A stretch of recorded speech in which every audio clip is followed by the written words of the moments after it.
The Silk Inroads project is important because it's connecting regional Australians with an extremely important part of the world and the rich diversity of art history therein.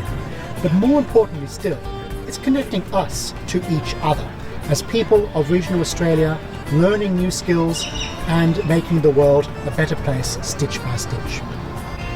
The community engagement extent of Silk Inroads is especially important because we're working with people in our community who we may not have otherwise met, people across language, culture, religion and levels of skill in craft.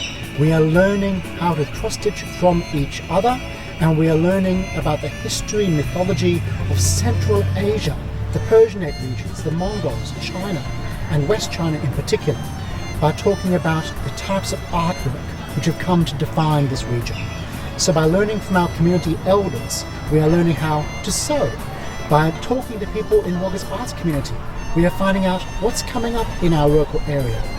We are also learning about international politics, about the global shared history of our city as it links to the M31, an Australian Silk Road between Sydney and Melbourne, coming through our home here in Wagga Wagga.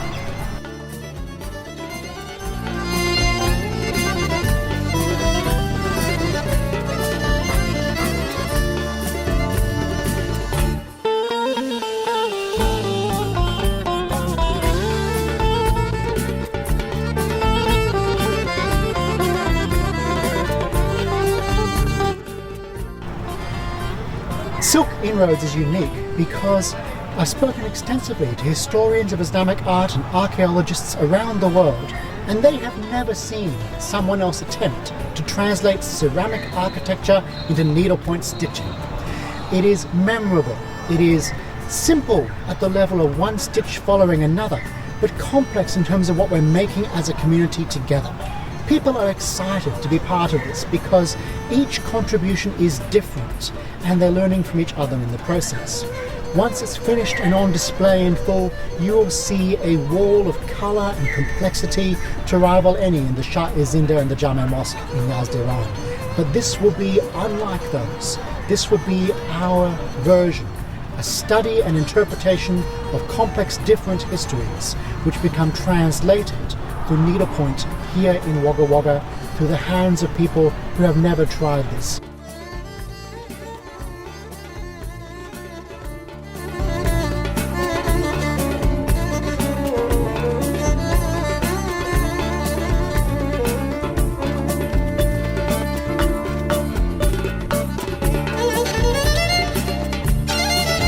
At one level, it's an amusing thing to try to bring the Silk Roads of Central Asia to Wagga. They are just so far removed, and Australia historically has been omitted from the trade networks that linked Europe and Asia. We were our own separate place, our own continent. But we have extensive trade networks extending into the archaeological past and living cultures of our indigenous people here. We had vast trade lines that moved objects, people and languages across the world to Australia and within it. And I think to include Australia in the expanded Silk Roads is an important acknowledgement of our past and our relationship with China, with Persia, with the Middle Eastern, North African cultures and religions and languages, which also find their homes now in Wagga Wagga, particularly through our Yazidi community from Kurdish-speaking regions in North Iraq and Syria, and also our community that are Turkic, that are linked to Southeast Asian heritage, which has also been part of the historic Silk Roads. As we look to China's increasing presence in Australia and the industrial landscape of the world, I think it's vital that we look at these histories of these areas to encounter and understand what the diversity of these cultures offer us today.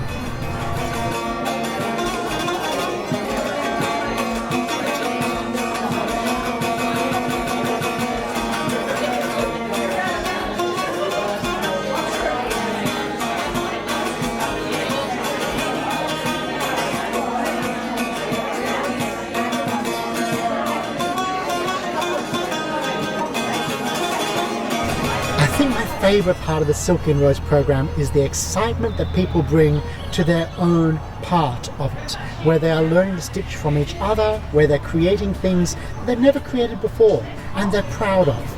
I myself, I'm only a quarter of the way through my stitching. I'm like the person at the back of the marathon keeping up with everyone else in terms of stitching. But I'm here to give the lectures. I'm here to give historical context and to expand upon these in the bigger picture.